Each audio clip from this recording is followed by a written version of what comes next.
What is up, guys? Del Boy here. So John Ryder stops Jamie Cox in 2 rounds in arguably a career best performance. This fight was billed as a 50-50 going into it. It really had fans split down the middle on who they were picking. I actually picked John Ryder to win the fight. I didn't expect him to blow Jamie Cox out of there early. But I felt going into it that John Ryder, both of these guys are inside fighters or mid-range fighters, and I just felt that Ryder was a bit more calm on the inside. His work was crisper. He picks his shots better. He's a lot more cerebral than Jamie Cox. Jamie Cox is very, very erratic, both in terms of his style. He's very herky-jerky. He jumps in and out. He does get caught coming in. And not only is he erratic in terms of his style, but also his temperament. You know, there have been times in the past where he loses his rag and, you know, he strays from the game plan when people rough him up. And that led me to believe that John Ryder would win this fight. But nevertheless, I didn't expect him to win the fight that early. Round 1 was what I was expecting from this fight. Both guys working up close. Jamie Cox was kind of small in. He was trying to let his hands go, trying to be busy, whereas John Ryder was looking for the sneaky, crisp shots on the inside, like that right uppercut, for example. To me, you could have given the first round to either guy, whether you preferred Jamie Cox's aggression or John Ryder's more accurate, cleaner shots on the inside.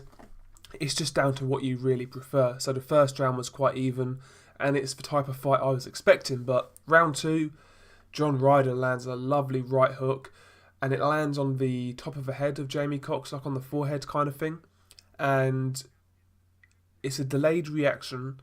Jamie Cox loses his balance, goes down, and looks unsteady when he's on the floor. He gets up to his knees, the referee's counting, and it just looked like Jamie Cox either misjudged the count or he knew what he was doing and he was quitting. It's one of the two.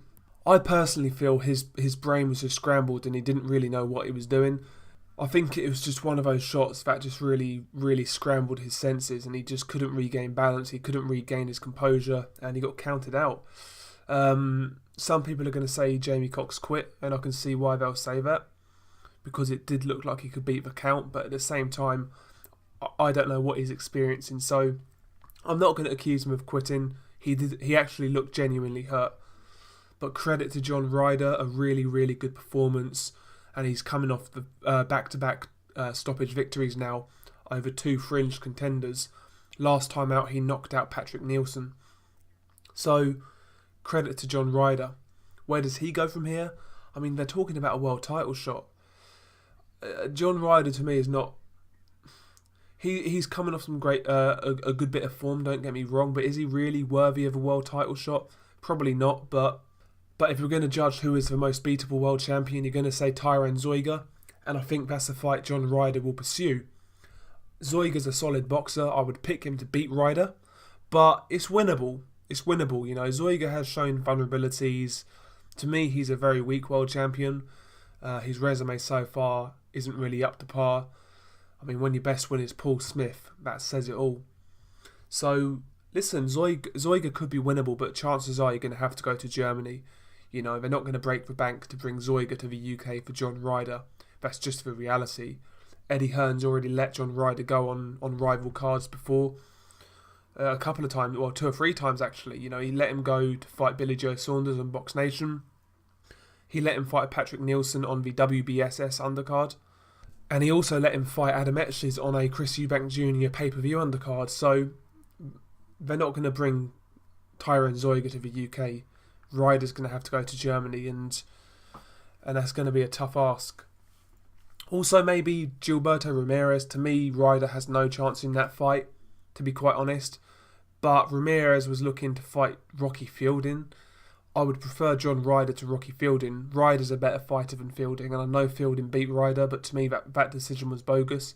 I felt Ryder beat him. So, yeah, maybe that fight could happen. Personally, although I like him, I don't think Ryder is good enough for world level, but worse fighters have fought for world titles in the past, so why not give him a go? Maybe he'll pull off an upset, who knows. But yeah, really good performance from John Ryder. Congratulations to him. Peace.